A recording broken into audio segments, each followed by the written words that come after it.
ඩී වාසනා දිල්හානි කුණුරාගම සීප්පුකුළුම 4:00 අතර නැගිටිනවා.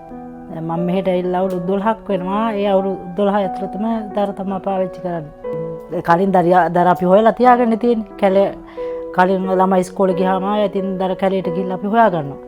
ඒව ගෙනල්ලා ටික ඉතින් ගේ ඇතුලෙන් දා ගන්නවා. එහෙම මේක තමයි ඉතින් උයන බීන කටයුතු කරගන්නේ.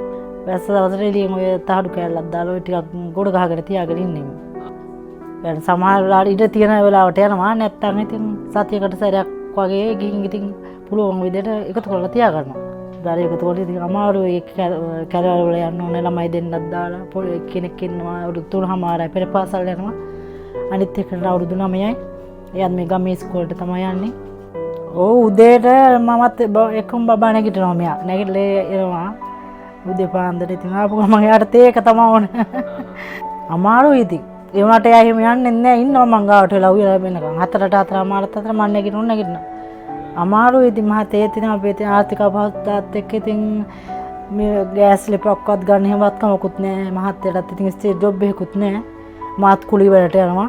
මටත් අමාරුයි රස්නේ දර හොයා ගන්නත් වෙලාවට බැහි අපහසුතාව වෙනවා නම් සමහරලාට යන්න බැරි වෙනවා ළමයිත් එක්ක. අම්මත් ඉන්නේ අංගාව මේ මහත්යගේ අම්මට අමාරු ප්‍රෙෂර් එක එහෙම තියෙනවා. ඉතින් දාලා යන්න බෑ මේ ළඟදිත් වැටුණා. ආදිසේ එහෙම මොන හරි දෙයක් වුණොත් මං ගාවනේ ඉන්නේ. දැකලා නම් තියෙනවා. එනවා එහෙම පාවිච්චි කරන්නේ නැහැ ඉතින්. ඔය ඉතින් දර මේ ඉතින් හොයන එකත් ටිකක් හරි අඩු වෙන දරත් ඒ වුණාට ටිකක් හරි අපි හොලා තියා ගන්න ඕන. එනට ඊට වැඩිය ඉතින් වැඩවලට පහසුයි පාන්දර ඉතින් ළමයි බබාටත් කිසි අපහසුයක් නැහැ නේ මොන ඉතින් අර උදේ පාන්දරට හරි එයාත් ඉතින් කැහ ඔය දුම් ගහයි ඉතින් මං ගාවට වෙලා ඉන්නවා. එයාලට මහත්තයාට ඉතින් ගොඩක් පිං කියලා තමයි ඉතින් කියන්න තියෙන්නේ.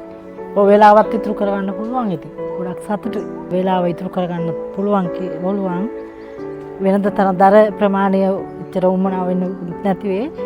ගොඩක් ඉතින් සතුටුයි මට. අර ලිපවුලන්න ගියාම උනත් අපි වෙලාවට shopping කොළ එහෙම දාලා තමයි ලිපවුලන්නේ. එහෙනම් ඉතින් මහත්තයාට ගොඩක් පිං ඉතින්. ඔව් ගොඩක් සතුටුයි.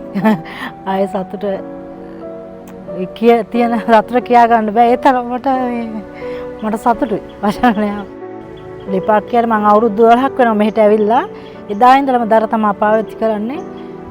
දර ඒ වෙනකන් උනත් මේ හොයා ගන්නත් ගොඩක් අපහසුයි. අම්මත් අසනීපෙන් ජීවත් වෙන්නේ. යත් මං ගාව ඉන්නේ. ඔව් වැස්ස කාලේ එහෙම දර හොයා ගන්නත් ගොඩක් අමාරුයි. දැන් මොනවත් ප්‍රශ්නයක් නෑ. ඉතින් ගෑස් ලිපවම වෙච්ච හින්දා අර බබත් ඉතින් දුම් වැඩි කුස්සියට වෙලා මාත් එක්කම ඉන්නේ වෙන්දා. ඒට ඉතින් ඒ කාලේ ප්‍රශ්නෙත් ඉවරයි කියලා ඉතින් මහත්තයාට ඉතින් ගොඩක් පිං.